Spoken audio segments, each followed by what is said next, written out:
Benvenuti a Vivi Giappone. In questa giornata uggiosa mi trovo a Ishinomaki, a circa 45 minuti di treno da Sendai, perché vi farò vedere la città, vi farò vedere cosa ha da offrire questa città che purtroppo ha subito molto lo tsunami dell'11 marzo 2011, e vi farò vedere come ci si può divertire e cosa si può mangiare, perché hanno del pesce fantastico, e dove andare. Detto questo, bando alle ciance, iniziamo con la carrellata dei Cyborg 009 che sono sparsi in tutta la città con le loro statue, perché appunto questa tra l'altro è una città molto legata a Ishinomori Shotaro. Quindi iniziamo e via! Ah, scusate. Pa!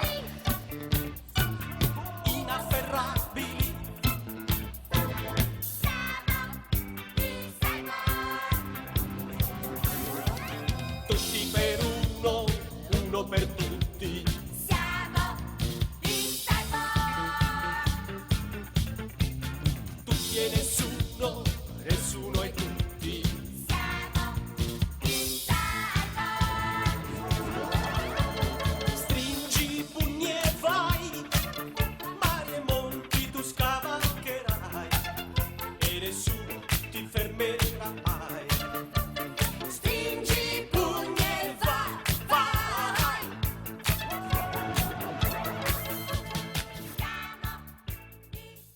Ed è questo l'albergo dove mi fermerò per questa notte a Ishinomaki, Hotel Hot Inn Ishinomaki, vedete, è molto minimal, ricavato in verità, a quanto ho capito, da dei container. Ora va detto che questa puntata è effettivamente offerta dall'Hotel Hot Inn, che mi ha chiesto appunto di fermarmi da loro e di far vedere non soltanto l'albergo ma anche tutti i dintorni di Ishinomaki, perché appunto Ishinomaki, come vi ho già spiegato, è una zona che ha molto da offrire e che ha molto bisogno anche di aiuto di questo tipo dopo il grande disastro che c'è stato appunto con il grande terremoto del Giappone dell'Est del 11 marzo 2011. Ed è bello vedere, c'è una struttura, vedete, pulita, minima, nuovissima, è nuovissima. Vedrete poi la stanza anche molto funzionale, molto interessante. Intanto entriamo, vedete? Questa è la hall essenzialmente dell'albergo, molto minimal, molto carino. Vedete, qui c'è anche una bella DeLonghi, qua ci si può prendere il caffè gratuitamente. Quindi per noi italiani è importante, poi DeLonghi magnifica, quindi c'è anche l'angolo manga, se volete leggervi qualche manga in giapponese ovviamente, però insomma vedete c'è tutto One Piece praticamente, essenzialmente, più qualche libro. Vedete, qua c'è l'angolo colazione con le Gidoan Bike, appunto le macchine, le immancabili macchine distributrici, tra cui anche, vedete, questa è classica degli alberghi giapponesi, c'è il distributore anche di birette, se volete fare una birozza da soli oppure con gli amici in compagnia. Però vedete, vediamo la stanza, il prezzo per la stanza che vi farò vedere, ho chiesto 6.200 yen, quindi essenzialmente sono 48 euro con la prima colazione inclusa, con la colazione inclusa. La mia stanza, tra l'altro, è un numero magico, è la 109, perché tutto parte dal 109, come ben sapete, Vivi Giappone nasce col video del 109. Questa è la mia stanza, la 109. Vi faccio vedere com'è all'interno. Ecco l'interno della stanza,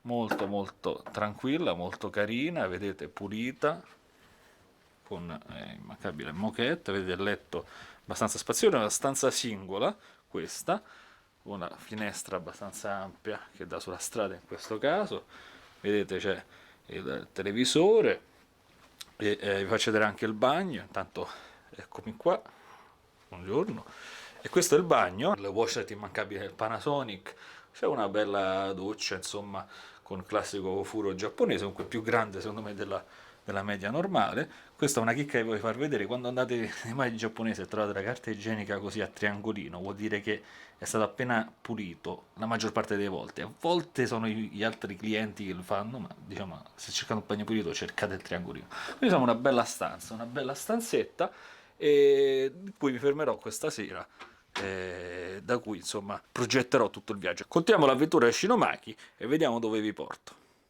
E qua invece siamo al porto di Ayukawa, come potete vedere, anche questo colpito fortemente dallo tsunami in verità, a quanto pare, per salire sulla nave e andare verso l'isola Kinkasan.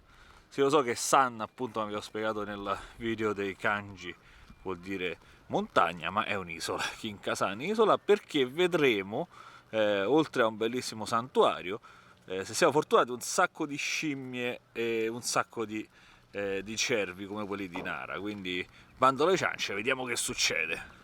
E volevo farvi vedere, appunto, per quanto riguarda lo tsunami, queste foto, vedete? Questo è subito dopo lo tsunami, vedete? Queste sono le balene, vi farò vedere tra poco dell'arco che appunto ha queste foto sopra, l'entrata. Avete visto le balene? Avete visto dove stavano? Ecco, quella balena che sarà almeno a, non so, 5 metri di altezza, stava qua. Qua è dove è arrivata l'acqua, rendetevi conto. Rendetevi conto, ragazzi, rendetevi conto. E quindi siamo arrivati al porto e vediamo un po' che succederà. Vedete, c'è già un bel torì. Esploriamo, come sempre quando vengo in queste belle isole c'è un tempo, insomma, non tanto bello. Vediamo.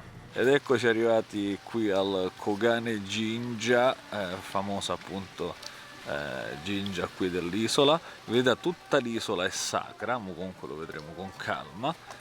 E questo però è il santuario, appunto. La cosa interessante è che oggi c'è purtroppo brutto tempo, ma come vi dicevo ci sono i cervi come a Nara.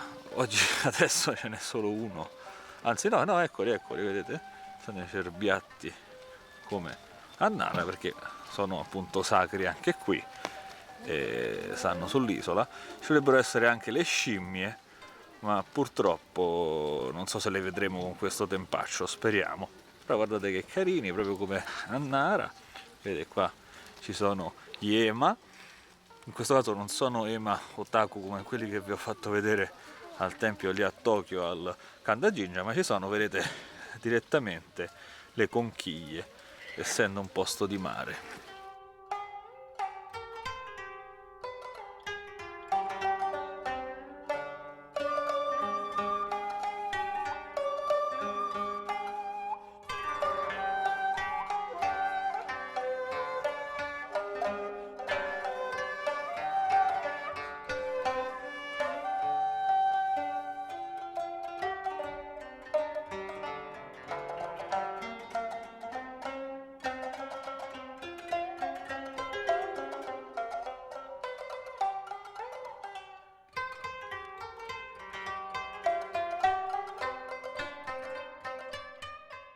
E lì, purtroppo coperta dagli alberi, potete vedere una parte della Tsukino-ura, la baia da cui è partito Asekura Tsunenaga, sopra appunto la fantastica nave San Juan Bautista.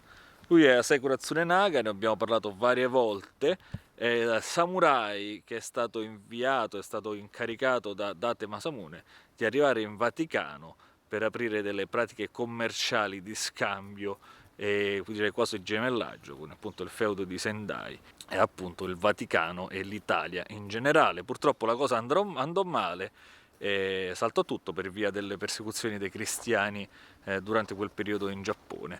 Qui potete vedere la mappa. Io comunque ho trattato questo tema molto meglio su un bellissimo video girato al museo di San Juan, qui appunto a Ishinomaki, uno dei punti caldi di Ishinomaki, in cui c'è la riproduzione fedele in scala 1:1 della nave. Ci si può anche salire, ci sono salito, ve lo lascio qui, proprio qui ve lo lascio. E qui potete invece vedere la mappa del suo viaggio, che l'ha portato appunto da qui, appunto da Ishinomaki, poi è arrivato in Messico, hanno cambiato nave, ma la cosa importante è che sono arrivati poi a Civitavecchia. Infatti se voi andate al porto di Civitavecchia trovate esattamente questa statua uguale di Asekura Tsunenaga. Fateci un salto perché ne vale la pena e vedetevi il video sul museo, e se venite a Ishinomaki vedetevi il museo perché veramente merita molto ma molto ma molto.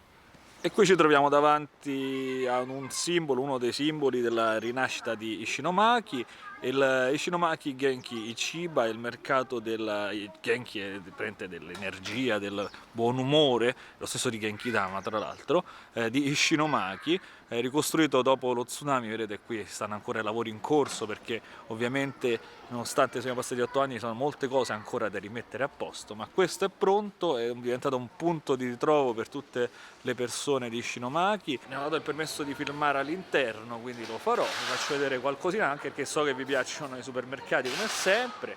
Guardate che belli questi meloncini a 700 yen, anche i prezzi per il Giappone molto modesti, 598 yen, guardate questo 598 yen, poi tutte le verdure, più che un mercato è una specie di supermercato di prodotti locali e non, ma soprattutto locali, vedete, che fa piacere vedere, perché Ishinomaki ovviamente ha subito gravi danni veramente dal tsunami, una delle città che è stata più colpite dallo tsunami, e vedere una rinascita anche in queste piccole cose della quotidianità fa molto bene. Per esempio abbiamo anche il banco del sushi, questo sushi veramente con pesce fresco, guardate, questo c'è anche il 2% il 20% scusate di sconto, 1380 yen, quindi diventerà circa 1000 yen, quindi circa 9 euro, anche un po' di chirashi sushi così, 600 yen, proprio regalato raga, il tekkadon questo col maguro, 600 yen, quindi 5 euro circa. Ma io c'ho un po' di famona, quindi è venuta proprio la fametta, proprio, un po' tardina in verità, ancora non ho mangiato, quindi vi porto al ristorante del mercato a mangiare un po' di pesce. E con la bella vista sul fiume e sul Ishinomori Shotaro Manga Museum è arrivato qui al Genki Ichiba, al Genki Market di Ishinomaki, il mio bel Kaisen Don, vedete, con tantissimi tipi di pesce fresco, di sashimi fresco. Vi faccio fare vedete, un bel giro solo per voi, guardate pure quanto bello wasabi, molto molto molto carino questo Kaisen Don, questo Genki Don, che mi è costato 1250 yen, quindi circa 10 euro, poi metto il cambio perfetto qui sotto. Vedete, pesce molto molto fresco, so che vi piace, ve lo faccio vedere nel dettaglio. Guardate le uova di salmone, mi sta prendendo a me l'acquolina, le uova di salmone quanto sono belle, luccicanti, guardate come luccicano, vicino al salmone che non c'è in verità, non lo trovo, vicino al maguro, guardate che bello, guardate che bello, guardate, ve lo faccio vedere proprio, guardate, facciamo una ripresa artistica, guardate, dal Licura saliamo fino al gambero per poi scendere di nuovo, guardate che bello, vedete, guardate i pezzi quanto sono belli, tagliati anche spessi, ma alcuni, ecco, io me lo mangio, e in più c'è anche una bella, vedete, misoshiru e altre tsukemono varie. Buon appetito ragazzi!